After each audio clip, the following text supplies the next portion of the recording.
Amis de la forme et de la santé, nous nous retrouvons aujourd'hui pour la partie numéro 2 sur les rumeurs du poisson dans l'alimentation.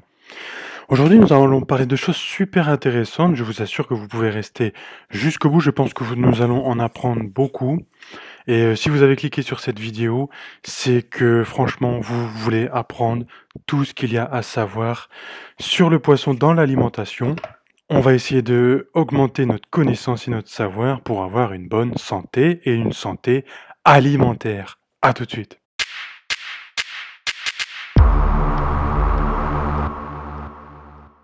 On revient tout de suite. Alors, dans beaucoup de familles, notamment les catholiques, on mangeait du poisson une fois par semaine.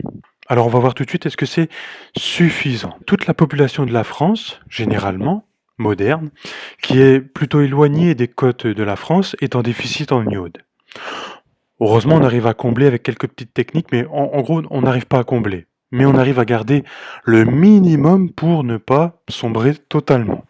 Alors, qu'est-ce qu'elle fait l'iode dans notre organisme? Elle détoxifie les organes, elle permet au corps de mieux fonctionner, tout simplement, hein, de se détoxifier. Alors, pour faire simple, il s'agit d'une chaîne de détoxification. Au début, on a notre gène, bien sûr, ça commence toujours par les gènes, une glutathione réductase, après on a l'iode, après on a le sélénium, et après ça continue.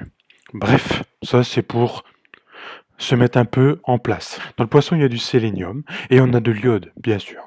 Si on ne détoxifie pas les organes, et si malheureusement, ils ne fonctionnent pas très bien, cela va entraîner une fatigue. Et des fois, on est fatigué, et on ne sait pas pourquoi. Eh bien moi, je vais vous dire, il y a toujours une raison. Vous n'êtes pas fatigué comme ça par hasard, à moins que vous ayez un âge avancé au-delà de 70 ans, tout ça. Et encore. Et encore. Et si vous êtes fatigué, c'est que vous avez quelque chose qui ne va pas à l'intérieur. D'accord? Bon. Après, il y a toujours moyen de trouver, d'essayer d'arranger les choses. Et peut-être que vous devez attendre un petit peu le temps que ça passe. Mais peut-être qu'il faut agir aussi, par l'alimentation, par autre chose. On revient au poisson. Le poisson contient des oméga 3, donc c'est très bon pour le cerveau. C'est aussi un anti-inflammatoire qui va combattre la graisse plus inflammatoire dans votre organisme. Le poisson contient de la protéine, très bien assimilée par le corps et l'organisme, mais il y en a très peu. Ce n'est pas forcément, enfin si, c'est un aliment protéiné à la base, mais il contient beaucoup d'autres choses beaucoup plus intéressantes, comme les oméga 3, le sélénium et l'iode. La protéine, c'est toujours bon à prendre, mais ça ne va pas combler votre apport alimentaire de la journée en protéines. Combien de poissons par semaine pouvons-nous manger? Restez bien ici parce que si vous ne mangez pas de poisson du tout, j'ai des solutions pour vous, d'accord? Donc combien par semaine? Tous les jours, on peut en manger. Ou alors, 2 jours sur 3. Ça sera déjà pas mal du tout. Et au plus qu'on va s'éloigner des côtes de la France, au plus qu'on va devoir en manger. Maintenant, si j'en mange pas, si je n'arrive pas du tout à en manger, je peux vous comprendre. On va aller chercher l'iode ailleurs. Alors elle est assez difficile à trouver dans l'alimentation en général, mais si on cherche spécifiquement des aliments, on va peut-être réussir à en trouver. Dans les moules, dans les crustacés, dans les fruits de mer, dans du sel iodé.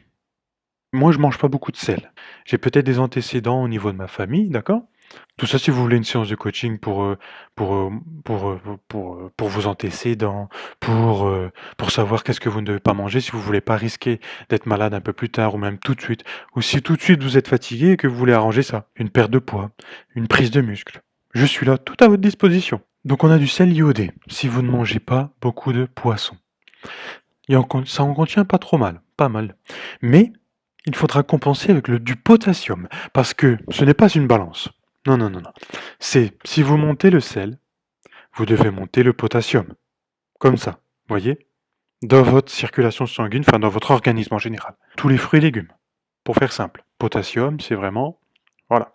Potassium, fruits et légumes, noix. Du sel, en contrepartie. Sodium, du sel iodé. Et le deuxième aliment, c'est des algues sèches.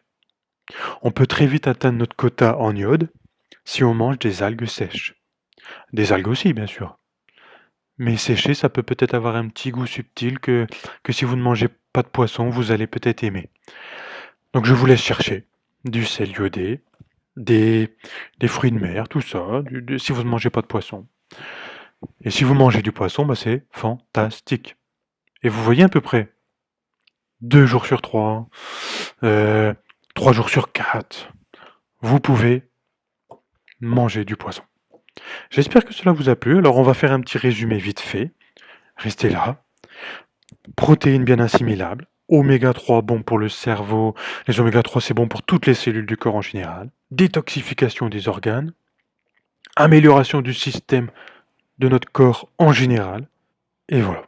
C'est déjà pas mal. Il y a beaucoup d'autres choses bien sûr dans le poisson. Sélénium, tout ça. C'est fantastique le poisson quand même. Mais ça reste de la protéine.